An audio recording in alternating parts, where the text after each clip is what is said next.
तो जैसा कि हमने लास्ट एपिसोड में देखा था, दूसरा मॉन्क जी सियान को हरा नहीं पाता। तभी वहाँ जो तीसरा मॉन्क होता है वो उसको शांत कराता है और वो जी सियान के पास आता है और उसे बताता है कि चीफ मॉन्क आपका वेट कर रहे हैं। ये सुनकर जी सियान थोड़ा सा डर जाता है और वो कहता है क्या चीफ मॉन्क यहाँ पर हैं? तो वो दूसरा मॉन्क गुस्से में कहता है कि वो यहाँ हैं और वो आपका वेट कर रहे हैं और उन्होंने हमसे कहा है कि हम तुमको अपने साथ लेकर ही आए। तो जी सियान उन दोनों के साथ जाने के लिए तैयार हो जाता है। एपिसोड की स्टार्टिंग में हम देखते हैं कि वो दोनों मॉन्क जी सियान को चीफ मॉन्क के पास लेकर आते हैं क्योंकि जी सियान ने काफी ज्यादा ड्रिंक कर रखी थी। अब चीफ मॉन्क उन दोनों मॉन्क को बाहर जाने के लिए बोलते हैं। अब जैसे ही वो दोनों जी सियान को छोड़ते हैं, जी सियान जमीन पर गिर जाता है। इसके बाद चीफ मॉन्क जी सियान से कहते हैं कि मेरे पास तुम्हारे लिए एक काम है और उसे केवल तुम ही कर सकते हो। जैसा कि तुम जानते ही हो, सांगलिंग टेम्पल किस चीज की तलाश कर रहा है और बहुत जल्द यहाँ एक तूफान आने वाला है और हमारे क्रिमिनल कोर्ट को इस मौके का फायदा उठाना चाहिए। इसके बाद चीफ मॉन्क जी सियान से कुछ कोड वर्ड में बात करते हैं। थैंक यू फ्लावर वापस आ चुके हैं लेकिन उनके हाथ बिल्कुल खाली हैं। अब इस चीज को सुनकर जी सियान होश में आ जाता है। अब जी सियान खड़ा होता है तो चीफ मॉन्क उसे बताते हैं और बायब्लिज ने गैस किया है कि वो पावर्स मास्टर जी के डिसाइबल के अंदर हैं और अब क्विंग मिंग युआन भी उसकी तलाश में है। अब ये सुनकर जी सियान काफी चौंक जाता है और वो चीफ मॉन्क से कहता है कि मुझे नहीं पता था कि मास्टर जी का कोई डिसाइबल भी है। तो चीफ मॉन्क उसे बताते हैं कि मास्टर जी के डिसाइबल का नाम लूफिक्वाई है और वो उसको लूफिक्वाई को ढूंढने के लिए उसका स्केच भी देते हैं। और चीफ मॉन्क जी सियान से कहते हैं कि इसे जल्द से जल्द ढूंढकर मेरे पास लेकर आओ। अब जी सियान कहता है हमारा सामना तो क्विंग मिंग युआन के साथ है, क्या मैं अकेला उसका सामना कर सकता हूँ? तो चीफ मॉन्क उससे कहते हैं क्या तुम उसे नहीं हरा सकते हो क्योंकि हमारे क्रिमिनल कोर्ट की आखिरी उम्मीद केवल तुम ही हो। इसके बाद हमारा सीन शिफ्ट होता है और हम इंफॉर्मेशन टावर में देखते हैं जहाँ बहुत सारे डिसाइबल्स होते हैं और वो सभी लोग इंफॉर्मेशन को एक जगह से दूसरी जगह पहुँचाने का काम कर रहे थे। तभी हम वहाँ ब्रदर लुओ को देखते हैं जो मिस लीना से कहता है आपके यहाँ होने से हमें कोई परेशानी नहीं है लेकिन हम इस लड़के को नहीं जानते कि ये कौन है। तो फैन ब्रदर लुओ को बताता है कि मेरा नाम फेंग जुओ है और मैं फेंग फैमिली का मेंबर हूँ। तभी ब्रदर लुओ के पास एक बटरफ्लाई आती है जो एक लेटर में बदल जाती है। इसके बाद ब्रदर लुओ उसे खोलकर पढ़ते हैं। वो देखते हैं कि ये लेटर फेंग फैमिली का होता है। इसके बाद ब्रदर लुओ उस लेटर को फैन को दे देते हैं। इसके बाद जैसे ही मिस लीना और फैंग उस लेटर को पढ़ते हैं तो उसके अंदर ऐसा कुछ लिखा होता है जिसे पढ़कर फैन को गुस्सा आ जाता है और वो कहता है कि वो लोग मेरे साथ ऐसा कैसे कर सकते हैं। इसके बाद फैन ब्रदर लुओ से और इन्फॉर्मेशन मांगता है तो ब्रदर लुओ बताते हैं कि हमें इसके आगे की और इन्फॉर्मेशन अभी नहीं मिली है। इसके बाद मिस लीना फैन को शांत कराती हैं और उससे कहती हैं कि हम इसके बारे में पता लगा लेंगे। इसके बाद ब्रदर लुओ के पास एक और बटरफ्लाई आती है और जैसे ही ब्रदर लुओ उस लेटर को पढ़ते हैं तो वो अपने सभी साथियों से सामान पैक करने के लिए बोलते हैं और जल्द से जल्द जगह खाली करने के लिए कहते हैं। इसके बाद वो सभी डिसाइबल्स अपने सामान को पैक करने लगते हैं। साथ ही ब्रदर लुओ उस सारी जगह को नष्ट करने लगते हैं और वहाँ पड़ी सारी इन्फॉर्मेशन को भी खत्म कर देते हैं। जिसके बाद हमारा सीन शिफ्ट होता है और हम लूफिक्वाई और यूलिंग को देखते हैं जो कि अभी भी इन्फॉर्मेशन टावर के बाहर खड़े थे। तभी यूलिंग को यहाँ पर कुछ जलने की महक आती है। अब जैसे ही वो लोग मुड़कर देखते हैं तो वो इन्फॉर्मेशन टावर जल रहा होता है। इसके बाद लूफिक्वाई देखता है कि वो सारी जगह बदल रही है और उस जगह का सारा मैजिक खत्म हो रहा है। इसके बाद मिस लीना और फैंग दोनों इन्फॉर्मेशन टावर से बाहर आते हैं तो यूलिंग उनसे पूछता है कि ये सब क्या हो रहा है। तो मिस लीना बताती हैं कि शायद कोई हमारा पीछा कर रहा था जो कभी भी यहाँ पहुँच सकता है, इसलिए हमें जल्द से जल्द यहाँ से निकलना होगा। इसके बाद हमारा सीन शिफ्ट होता है और हम ब्रदर लुओ को देखते हैं जो कि अपने साथियों से कहते हैं कि तुम लोग अपना इम्पोर्टेंट सामान लेकर निकल जाओ और मैं भी थोड़ी देर बाद तुम लोगों को ज्वाइन कर लूंगा। जिसके बाद वो सभी डिसाइबल्स अपने सामान को लेकर वहाँ से उड़ जाते हैं। इसके बाद लूफिक्वाई उनको उड़ता हुआ देखता है और वो कहता है कि ये लोग तो यहाँ से उड़कर जा रहे हैं। तभी ब्रदर लुओ बाहर आते हैं और वो लूफिक्वाई को बताते हैं कि उन लोगों के पास जो विंग्स हैं वो केवल एक ही इंसान का वेट उठा सकते हैं, इसीलिए वो तुमको अपने साथ लेकर नहीं जा सकते हैं। इसके बाद मिस लीना ब्रदर लुओ से पूछती है कि अब हमें क्या करना है। तो ब्रदर लुओ बताते हैं कि अब हमें उन लोगों के साथ फाइट करनी होगी। इसके बाद मिस लीना को यहाँ पर कुछ महसूस होता है तो वो बिल्कुल शांत रहकर अपने सुपर सेंसेस की पावर का यूज करती हैं, जिससे उसको पता चलता है कि इस जगह को कुछ निंजाज ने चारों ओर से घेर लिया है।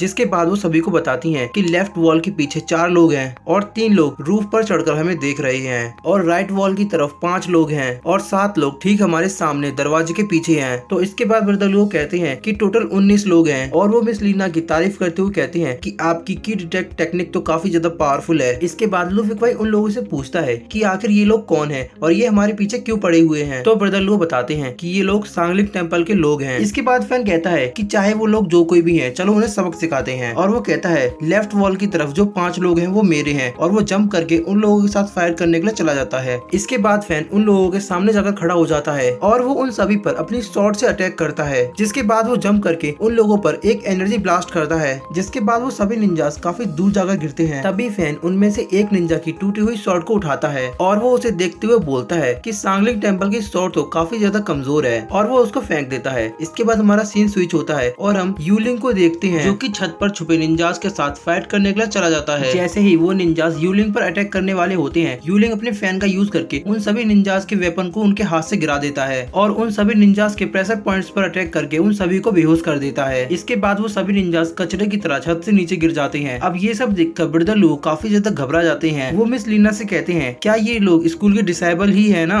क्योंकि ये लोग देखने से काफी ज्यादा खतरनाक लग रहे हैं। तो मिस लीना उनको बताती हैं कि ये लोग हमारी एकेडमी के सबसे पावरफुल डिसेबल्स हैं, इसलिए आपको इनसे डरने की जरूरत नहीं है। इसके बाद ब्रदर लू मिस लीना से कहते हैं कि अभी भी उस दीवार के पीछे 4 लोग मौजूद हैं। तो मिस लीना लू फिकवाई से कहती हैं कि अब तुम जाओ। तो लू फिकवाई मिस लीना से कहता है कि आप जो समझ रही हैं मैं वैसा नहीं हूँ। तभी फैन लू फिकवाई से कहता है कि जल्दी जाओ और जल्दी वापस आना। और तभी यूलिंग भी लू फिकवाई से कहता है कि हमें तुम्हारी पावर को देखना है। जिसके बाद लू फिकवाई को मजबूरन उन लोगों के साथ फाइट करने के लिए जाना पड़ता है। अब लू फिकवाई जंप करके उन सभी निंजास के सामने आकर खड़ा हो जाता है। वो निंजास भी लू फिकवाई को देखकर काफी डर रहे होते हैं। तभी लू फिकवाई उन निंजास के सामने एक खतरनाक सा पोज लेकर अपनी स्वॉर्ड निकालने लगता है, लेकिन तभी हम देखते हैं कि लू फिकवाई काफी देर तक उसी पोज में बैठा रहता है। इसके बाद जैसे ही लू फिकवाई अपनी स्वॉर्ड को हिलाता है तो वो सभी निंजास अपनी स्वॉर्ड को वहीं छोड़कर डरकर वहाँ से भाग जाते हैं। इसके बाद जैसे ही लू फिकवाई अपनी आंखें खोलता है तो वो अपने सामने किसी को भी नहीं दिखता। तो वो काफी हैरान होता है और सोचता है कि ये सभी लोग कहाँ चले गए। तभी हम ब्रदर लुओ को देखते हैं, जो कि पीछे से तालियां बजाते हुए लू फिकवाई से कहते हैं कि तुमने आज साबित कर दिया कि तुम मास्टर जी के असली शिष्य हो। तुमने तो अपने स्वॉर्ड को इतनी तेजी के साथ यूज किया कि मैंने तो कुछ देख ही नहीं पाया। जिसके बाद यूलिंग भी लू फिकवाई की तारीफ करते हुए बोलता है कि तुम सच में बहुत तेज हो। तभी फैन लू फिकवाई के पास आता है और वो उससे कहता है तुमने इस स्वॉर्ड को इतनी तेजी से यूज किया कि हम में से किसी ने भी इसको नहीं देख पाया। तभी लू फिकवाई सभी को सच्चाई बताता है कि मैंने स्वॉर्ड का इस्तेमाल किया ही नहीं। असल में मैं अपनी टेक्निक के बारे में सोच रहा था और जैसे ही मैंने अपनी आंखें खोली तो वो लोग मेरे सामने से भाग चुके थे। ये सुनकर वो सभी लोग चौंक जाते हैं और उनका मुंह खुला का खुला रह जाता है। अब मिस लीना भी मुस्कुराती हैं और वो सभी को आगे चलने के लिए बोलती हैं। जिसके बाद जैसे ही वो लोग गेट खोलते हैं तो उनके सामने 7 और निंजास खड़े होते हैं, जो कि एक एस फॉर्मेशन बनाकर एक दूसरे में अपनी पावर को ट्रांसफर करते हुए उन लोगों पर अटैक करते हैं। लेकिन मिस लीना उनके अटैक को बहुत ही आसानी से नलीफाई कर देती हैं। इसके बाद मिस लीना सभी से बोलती हैं कि तुम लोग मेरे पीछे ही रहना। इसके बाद वो आगे चलते हुए अपनी मार्शल सोल को बाहर निकालती हैं। अब मिस लीना की पावर को देखकर वो सभी लोग काफी ज्यादा चौंक जाते हैं। अब जैसे ही मिस लीना आगे बढ़ती हैं तो एक निंजा उन पर अटैक करता है, लेकिन मार्शल सोल की वजह से उनको कुछ भी नहीं होता। और अब यहाँ मिस लीना की मार्शल सोल की आंखें खुलती हैं और उनकी आंखें खुलते ही उन निंजास पर ग्रेविटी का प्रेशर काफी ज्यादा बढ़ जाता है और उन निंजास की सारी एनर्जी धीरे धीरे करके खत्म होने लगती है और वो सभी निंजास जमीन पर गिर जाते हैं। और इसी के साथ हमारा आज का ये एपिसोड भी एंड हो जाता है।